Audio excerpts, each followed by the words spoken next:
बिस्मिल्लाहिर्रहमानिर्रहीम। आज का हमारा टॉपिक है सेक्शन 111 पीपीसी। अबेटमेंट के यानी अबेटमेंट करना और उस अबेटमेंट जिस जुर्म की गई है उससे हटके कोई दीगर जुर्म का इर्तिकाब हो जाए तो सेक्शन 111 पीपीसी उसको डील करती है, which reads as when an act is abated and a different act is done, the abettor is liable for the act done in the same manner and to the same extent as if he had directly abetted it, provided the act done was a probable consequence of the abetment and was committed under the influence of the instigation or with the aid or in pursuance of the conspiracy which constituted the abetment। यानी जब एक act की इयानत की जाती है और जिस जुर्म के इर्तिकाब की इयानत की गई है उससे हटके कोई दीगर जुर्म कर दिया जाता है या हो जाता है, तो अबेटर जो मुईन है, अबेटर है, वो उस जुर्म के लिए ऐसी लायबल होगा, मुस्तूजबे सजा होगा, जिम्मेदार होगा जैसे उसने इसी एक्ट की इयानत की थी, बशर्ते कि वो एक्ट जो किया गया है वो अबेटमेंट का प्रोबेबल कॉन्सिक्वेंस है, उस इयानत का मुमकिना नतीजा है। और इयानत में तीनों चीजें आ जाएंगी, कौन सी? इंस्टिगेशन, एड और gate engage in A conspiracy, साजिश भी शामिल।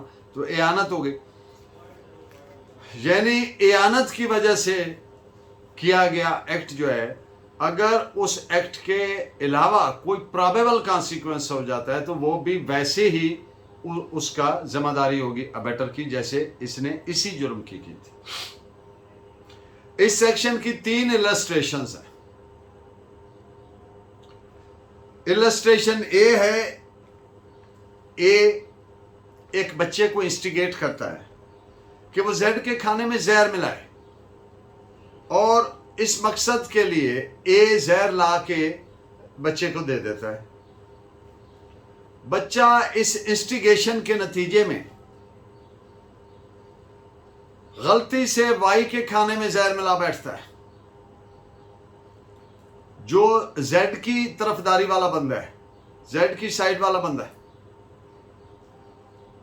ऐसे हालात में बच्चे ने इंस्टिगेशन के नतीजे में एक्ट किया था और ये जो एक्ट है और ये जो हालातों वाक़यात हैं, इनमें एक प्रोबेबल कॉन्सिक्वेंस है ये, लिहाजा ए उसी तौर से लायबल होगा जैसे उसने वाई के खाने में जहर मिलाने के लिए अबेट किया हो, बिल्कुल उसी तरह से और उसी हद तक। इलस्ट्रेशन बी, ए बी को इंस्टिगेट करता है कि वो जेड के घर को आग लगा दे। बी जेड के घर को तो आग लगा देता है, लेकिन वहां इस दौरान चोरी भी कर लेता है। ये ठीक है कि ए ने घर को आग लगाने की इयानत की थी, लेकिन थेफ्ट की इयानत नहीं की थी। और आप जानते हैं कि थेफ्ट एक इंडिपेंडेंट सब्सटेंटिव ऑफेंस है, लिहाजा ए चोरी की इयानत के जुर्म का लायबल नहीं है, जिम्मेदार नहीं है। इलस्ट्रेशन सी, ए बी और सी को इंस्टिगेट करता है कि वो आधी रात को घर में घुसकर, किसी के घर में घुसकर डकैती का इर्तिकाब करें और उन्हें इस मकसद के लिए असला भी देता है। अब बी और सी ब्रेक इनटू दैट हाउस, घुस जाते हैं। आगे से जेड नामी शख्स मुज़ामत करता है और इस मज़ामत के दौरान जेड का कत्ल हो जाता है। अब ये जो जेड का कत्ल है, ये जिस जुर्म की इयानत की गई है, बिल्कुल उसका एक मुमकिना नतीजा है, एक प्रोबेबल कॉन्सिक्वेंस है। लिहाजा एज लायबल है, जिम्मेदार है जेड के कत्ल की इयानत के जुर्म का। अब डिफरेंट केस लॉज की सूरत में इसका स्कोप और एक्सप्लेनेशन करेंगे। सेक्शन 111 पीपीसी ऐसी सूरत हाल को डील करती है जब इयानत एक जुर्म की गई हो और इर्तिकाब दूसरे जुर्म का हो जाए, तो फिर जो अबेटर है, मुइन है, उसी तौर से जिम्मेदार है और उसी हद तक, टू द सेम एक्सटेंट, जैसे वो उसने उसी की इयानत की हो जुर्म की, किए गए एक्ट की। This is reported as PLD 1979, supreme Court page 741। Section 111 PPC इस मैक्सिम पर प्रोसीड करती है, is based upon the principle कि every man is presumed to intend the nature of consequences of his act. यह section ना सिर्फ ऐसी सूरत हाल को डील करती है जब कोई दीगर जुर्म का इर्तिकाब हो जाए, बल्कि जब साजिश के नतीजे में, यानी इयानत के नतीजे में किसी शख्स पर हमला हो जाए जो जिसकी इयानत नहीं है लेकिन प्रोबेबल कॉन्सिक्वेंस के तौर पर, तो उसको भी ये सेक्शन डील करती है। इस पे आप नोट फरमाइए, दो judgments, PLD 1978 Lahore 523 and 1937 bracket में 38 criminal law journal 628 NAG Nagpur, double bench का फैसला है। एक आदमी को कत्ल करने के लिए एक शख्स फायर करता है और वो फायर गलती से किसी दूसरे शख्स को लग जाता है और उसकी डेथ हो जाती है। अब ये सेक्शन 111 पीपीसी अप्लाई करेगा, क्योंकि ये जो दूसरे शख्स को लग जाने का अमल है, ये एक प्रोबेबल कॉन्सिक्वेंस है, एक मुमकिना नतीजा है। ये कोई भी ऑर्डिनरी प्रूडेंस का आदमी इसको समझ सकता है कि ऐसे हो सकता है।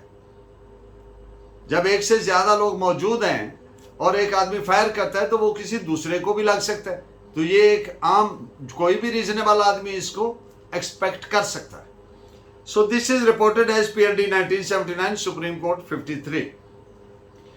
सेक्शन 111 अप्लाई करती है, लागू होती है जब मुइन मौका पर मौजूद ना हो, अबेटर जो है खुद मौका पर मौजूद ना हो। अगर अबेटर मौके पर मौजूद है, मुइन मौके पर मौजूद है, तो फिर सेक्शन 114 पीपीसी अप्लाई करेगी। This is reported as 1937 bracket में 38 criminal law journal page 628 Nagpur DB का फैसला है। Probable consequence. अच्छा, इससे पहले एक और बात कर दूं, जो सेक्शन 111 पीपीसी है वो अप्लाई ही नहीं करेगी अगर किया गया एक्ट जो है वो ऑफेंस नहीं बनता। This is reported as AIR 1931 Patna page 52। अब प्रोबेबल कॉन्सिक्वेंस से क्या मुराद है? किसी एक्ट का प्रोबेबल कॉन्सिक्वेंस से मुराद है मुमकिना रिजल्ट, यानी जो एक्सपेक्ट किया जा सकता है, प्रिज्यूम किया जा सकता है by a man of ordinary prudence. कोई भी साहिब अकल जो है, कोई भी रीजनेबल शख्स जो है, जिसको एक्सपेक्ट कर सकता है, प्रिज्यूम कर सकता है, तो ऐसे एक्ट को, और अगर ऐसा कोई unusual, extra ordinary, unexpected act है जो अचानक हो जाता है, जिसकी तवक्को की नहीं जा सकती, तो वो प्रोबेबल कॉन्सिक्वेंस में नहीं शुमार होगा। This is reported as AIR 1935 Allahabad page 346। Under the influence लफ्ज यूज हुआ है इस सेक्शन में। अब साजिश मुजरिमाना एक सबस्टेंटिव ऑफेंस है आज खुद।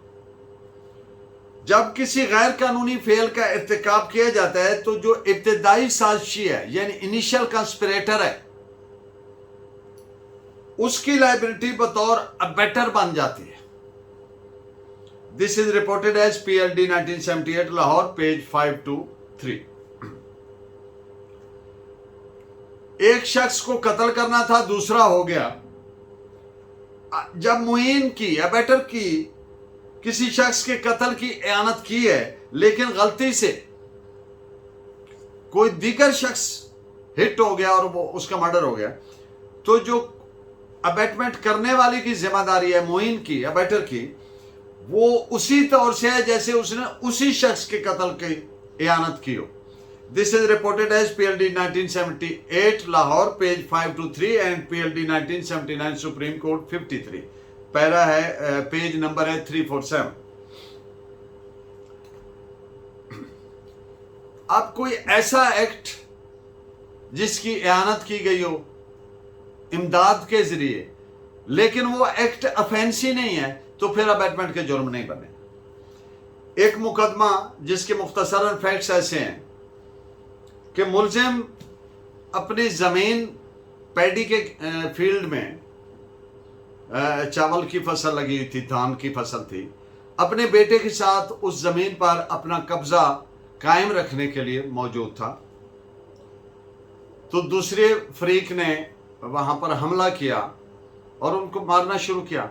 अब वो जो आदमी था उसको नीचे गिरा हुआ था और दूसरा जो आदमी था हमलावर पार्टी का, उसने उसका गला दबाया हुआ था, जो दबाया जा रहा था।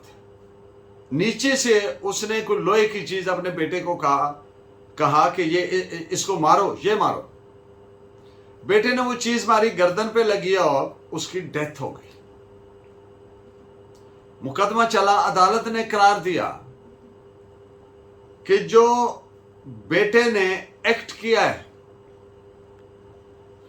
वो ऑफेंस नहीं है, इसलिए कि प्रोटेक्शन ऑफ प्रॉपर्टी उसका एक राइट था, हक खुद इख्तियारी, जान का भी है और जायदाद का भी है एक चीज, इसलिए वो एक्ट ऑफेंस नहीं बनता, वो लॉफुल एक्ट है, वो इलीगल एक्ट नहीं है। That is protected by the general exceptions contained in chapter 4 of the PPC। और दूसरी बात, जो बाप ने नीचे से कहा कि इसको मारो, अब ये क्या हो गई अबेटमेंट बाई, वो उसको चीज दी कि ये मारो, तो ये अबेटमेंट का जुर्म इसलिए नहीं बनेगा कि बेटे का जो एक्ट है वो तो ऑफेंस ही नहीं है, तो लिहाजा ये अबेटमेंट का जुर्म नहीं बनता। तो इस पे आप जजमेंट नोट फरमाएं। 1970 पाकिस्तान क्रिमिनल लॉ जर्नल 776। आज का हमारा मैक्सिम है falsus in uno falsus in omnibus, यानी false in one false in whole. एक बात में झूठा है, सारी बात में झूठा है। और आज का शेर, अपने बालों की सफेदी से सहम जाता हूं, जिंदगी अब तेरी रफ्तार से डर लगता है। Thank you very much.